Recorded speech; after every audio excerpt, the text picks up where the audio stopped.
श्री स्वामी समर्थ सर्वांना. स्वामी भक्त हो, आज आपण सोमवारची शिवामुठीची कहाणी ऐकणार आहोत. एक आटपाट नगर होतं. तिथं एक राजा होता. त्या राजाला 4 सुना होत्या. 3 आवडत्या होत्या व 1 नावडती होते.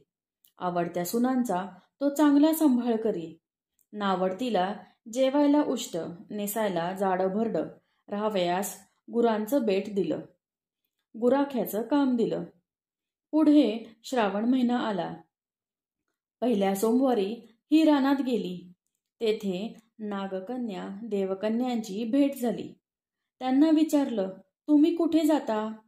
महादेवाच्या मंदिरात जातो आणि शिवामूठ वाहतो. यानं काय होतं? तिनं विचारलं. पतीची भक्ती होते. इच्छित कार्य सिद्धीस जातं. मुलं बाळं होतात. नावडती माणसं आवडती होतात. वडीलधाऱ्यांपासून सुख समाधान मिळतं. देवकन्या म्हणाल्या. तीही त्यांच्याबरोबर मंदिरात गेली. नागकन्या देवकन्या वसावसू लागल्या. काय तुम्ही कोणता कसा वसता? आम्ही शिवामुठीचा वसा वसतो. त्या वशाला काय करावं? थोडे तांदूळ घ्यावेत. शिवराई, सुपारी, गंधफूल, 2 बेलाची पानं घेऊन महादेवाची मनोभावे पूजा करावी.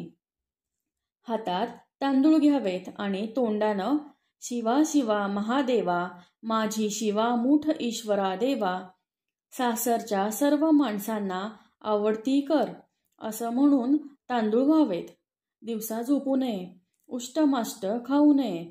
सकाळपर्यंत उपवास करावा. उपवास निभावला नाही तर दूध प्यावं. संध्याकाळी आंघोळ करून देवाला बेलपान व्हावं आणि न बोलता जेवण करावं. हा वसा 5 वर्ष करावा.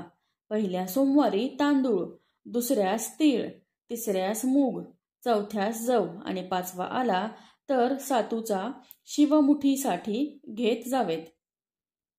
पहिल्या सोमवारी सगळं साहित्य नागकन्या देवकन्यांनी दिलं आणि दुसऱ्या सोमवारी हिला घरून आणायला सांगितलं. त्या दिवशी हिनं मनोभावे पूजा केली. सारा दिवस उपवास केला. जावानंदांनी उष्टमाष्ट पान दिलं. ते तिनं गाईला घातलं. शंकराची आराधना केली. दिवसभर ओम नमः शिवायचा जप केला आणि दूध पिऊन झोपली.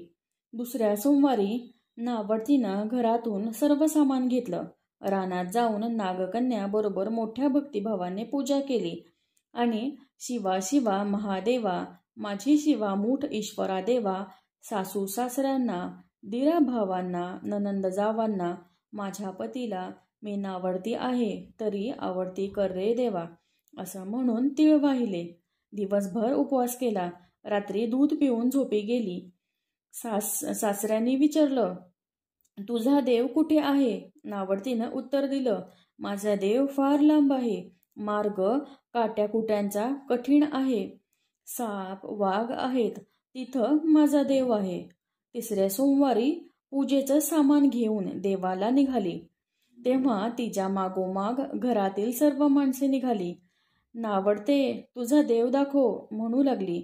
नावडतीला रानातून जाताना काहीच त्रास झाला नाही, कारण तिला रोजची सवय होती. पण इतरांना काटेकुटे लागले.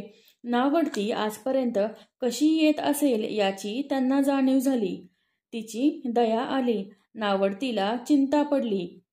तिनं देवाचा धावा केला. अंतःकरणापासून प्रार्थना केली. नागकन्या देवकन्या समवेत देऊळ सोन्याचं झालं. रत्नजडित खांब झाले. हांड्या डोलू लागल्या. स्वयंभू महादेवाची पिंड झाली. सगळ्यांनी देवाचं दर्शन घेतलं. नावडतीनं नेहमीप्रमाणे भक्तिभावाने पूजा केली. मनोभावे प्रार्थना केली व शिवमूठ शिवाला वाहिली. राजाला मोठा आनंद झाला. नावडतीवर प्रेम वाढलं. तिला दागिने दिले. राजा खुंटीवर पागोटं ठेवून तळ पाहायला गेला. नावडतीची पूजा झाल्यावर सगळी माणसे बाहेर आली. इकडे देऊळ अदृश्य झालं. पागोटं घेण्यासाठी राजा देवळाकडे गेला. तिथे एक लहान देऊळ, एक पिंड होती. आपण केलेली पूजा खुंटीवर पागोट आहे. तेव्हा त्याने सुनेला विचारलं, हे कसं झालं? माझा गरिबाचा हाच देव. मी देवाची प्रार्थना केली, त्यानं तुम्हाला दर्शन दिलं. सुनेमुळे देव भेटला म्हणून तिला पालखीत घालून घरी आणलं. शिवामुठीचा वसा बसला म्हणून ती नावडतीची आवडती झाली. जसा तिला शंकर प्रसन्न झाला तसा तुम्हा आम्हाला होवो. ही 60 उत्तरांची कहाणी 5 उत्तळी सुफळ संपूर्ण. धन्यवाद.